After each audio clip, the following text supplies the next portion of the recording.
বাঁধাকপির পাকোড়া তৈরির জন্য প্রয়োজনীয় উপকরণ: মাঝারি সাইজের বাঁধাকপি একটা, পেঁয়াজ কুচি 4টা, বেসন 1 কাপের 3 ভাগের 1 ভাগ, চালের গুঁড়া 1 কাপের 4 ভাগের 1 ভাগ, ডিম একটা, লবণ স্বাদ মতো, হাফ চা চামচ করে মরিচ, হলুদ, ধনিয়া ও জিরার গুঁড়া, কাঁচামরিচ কুচি 6টা, ধনেপাতা কুচি। বাঁধাকপি যতটা সম্ভব কুচি করে কেটে পানি ঝরিয়ে নিতে হবে।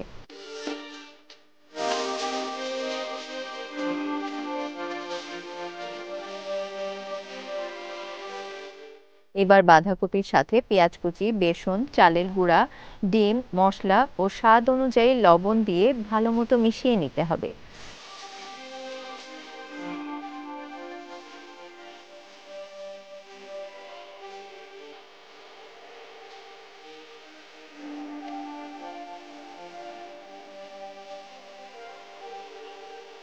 ভালোভাবে মেশানো হয়ে গেলে উপকরণটিতে মরিচ কুচি ও ধনেপাতা কুচি দিয়ে মিশিয়ে নিতে হবে।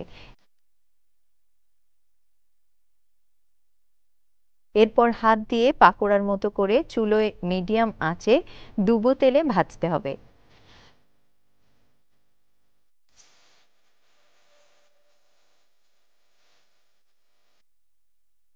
রং পরিবর্তন অর্থাৎ লাল আকার হয়ে আসলে নামিয়ে নিতে হবে।